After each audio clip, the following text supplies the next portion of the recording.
जे आहेत ना त्यांचं हे चुकीचं आहे। ते मुलं स्वीकारत आहेत पण बायको म्हणून तिला स्वीकारत नाही, याच्यामध्ये त्यांचा इगो येत आहे। तर धनंजय मुंडे म्हणून ते चूक नाही, तर एक पुरुष म्हणून ते चूक आहे। उलट त्यांनी तिच्यासोबत 2 मुलं जन्माला घातले, तर आता त्यांनी तिच्यासोबत विधिवत लग्न करून तिला बायको म्हणून त्यांनी जाहीर करावं। त्याच्या जागी एखादी दुसरी कोणी महिला असली असती तर ती 50 कोटी घेऊन गेली असती, पण त्यांना काय वाटलं नाही की हा जो व्यक्ती आहे, हे जे मुलं आहेत यांना एक बाप पाहिजे। एक पुढचा प्रश्न घेऊ। सध्या चर्चेत जे प्रकरण आहे ते म्हणजे बीड करुणा मुंडे यांचं। आता करुणा मुंडे आणि धनंजय मुंडे याबद्दल तुमचे काय विचार आहेत? एकदम तुम्हाला आता माहिती आहे बघा, धनंजय मुंडे जे आहेत ना त्यांचं हे चुकीचं आहे। ते मुलं स्वीकारत आहेत पण बायको म्हणून तिला स्वीकारत नाही, याच्यामध्ये त्यांचा इगो येत आहे। इगो, त्यांचं घमंड, गर्व आहे। ते कसं आहे, करुणा मुंडे या त्यांच्या पहिल्या पत्नीच आहेत, हे आपल्याला मान्य करावं लागेल। आता हे धनंजय मुंडे म्हणून नाही, तर एक पुरुष म्हणून आपल्याकडे पुरुषांना हे संस्कारच नाही आहे की तुम्ही दुसरी बायको करा। आपल्याकडे काय संस्कार आहे, जी आई वडिलांनी सगळ्यांच्या संमतीने जी करून आणली तीच एक बायको असते।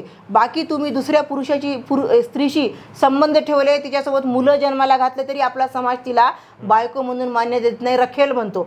तर हे समाजाचं अत्यंत चुकीचं आहे आणि या पुरुषी वृत्तीचं पण अत्यंत चुकीचं आहे। तर धनंजय मुंडे म्हणून ते चूक नाही, तर एक पुरुष म्हणून ते चूक आहे। उलट त्यांनी तिच्यासोबत 2 मुलं जन्माला घातले, तर आता त्यांनी तिच्यासोबत विधिवत लग्न करून तिला बायको म्हणून त्यांनी जाहीर करावं।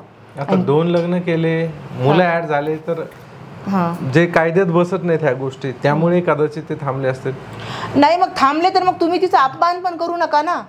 तुम्ही तिचा अपमान का करत आहेत? नाही, ती रखेल आहे, ती लिव्ह इन मध्ये, असं तुम्ही का म्हणत आहात? तुमच्या हातून चूक झाली, एक तर तुम्ही चूक करायला नाही पाहिजे होती।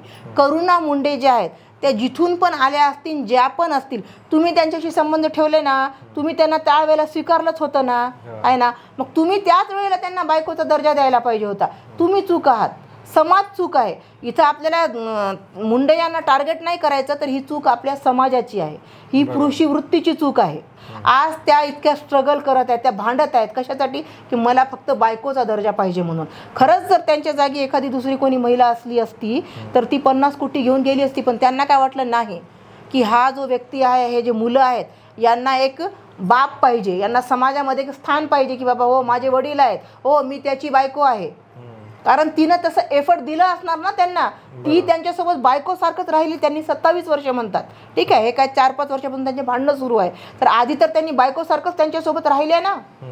मग त्यांनी हे बघा, ठीक आहे त्यांच्या दुश्मनी झाली म्हणून त्यांनी करायला ते काही असेल, पण त्यांनी सत्यच गोष्ट म्हणत आहेत ना, त्या बायकोच आहेत ना त्या। मग तुम्ही असं सांगा नाही माझी बायको आधी होती, मी आता घटस्फोट घेतला, असं तरी सांगा त्यांना, बायको म्हणा ना तुम्ही। तुम्ही म्हणत आहात की नाही लिव्ह इन मध्ये होती, तर हे चूक आहे, ही आपली समाजाची चूक आहे।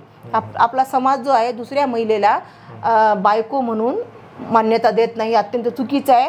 पण तुम्ही जरी दुसऱ्या एखाद्या महिलेशी जिचा नवरा नाही आहे अशा एकट्या महिलेशी कंटिन्यू संबंध ठेवले, तर ती तुमची बायकोच आहे। आणि सरकारने पण याच्यावर नवीन कायदे बनवावे असं आमची मागणी आहे। तर तिला दुसऱ्या बायकोचा अधिकार दिला पाहिजे त्या बाईला। हा, म्हणजे जर मुलं आहेत तर सेकंड वाईफ म्हणून तिला द्या ना। सर कायदे कानून बदला ना तुम्ही एकच कायदा का घेऊन बसलात? एक पत्नी कायदा जो केलेला आहे ना, तो तुम्ही तेच घेऊन का बसलात? बदला ना कायद्याला। मग आधीच्या काळी कसे करायचे 2-2, 3-3, 4-4 लग्न? त्यावेळेला तर आपल्या हिंदू समाजातील कोणी धर्मगुरूंनी वगैरे कोणी काही बोललेलं नाहीये। याचा अर्थ कुठेतरी हिंदू धर्मामध्ये पण याला मान्यता आहे, हे कोणी उघडपणे सांगत नाहीये। हे महिलांवर एक पत्नी कायद्यामुळे महिलांवर अन्याय होत आहे। एकच महिलेचं चांगलं व्हायला, दुसऱ्या महिलेचं वाईट व्हायला। बरोबर। आता जी ऐका, आता मुलांना मुली मिळत नाही असं वगैरे जे काही म्हणायलेत, राईट। आता एखादी महिला आहे कुमारी काय, तिला जर त्या लग्न झालेल्या पुरुषाचीच लग्न करायचं आहे, दोघांचं प्रेम आहे, तर हा पुरुष तिच्यासोबत लग्न करत नाही, माझी ती बायको आहे समाजामध्ये, तो तिला बाजूला रखेल म्हणून ठेवायला, तर अन्याय कोणावर व्हायला? बाईवर व्हायला ना तो अन्याय। एका बाईचं चांगलं, एका बाईचं वाईट, तिला समाजामध्ये रखेल म्हणायलेत, तिला प्रॉपर्टीमध्ये हिस्सा नाही, तिला समाजामध्ये तेवढा मान नाही, ती पण बायको सारखंच राहिली ना। बरोबर। तर हे बायकांवर एक पत्नी कायदा अत्यंत चुकीचा आहे, याच्यावर सरकारने विचार करून ते बदलायला पाहिजे आणि आम्ही त्याच्यासाठी पुढे फ्युचरमध्ये प्रयत्न करू।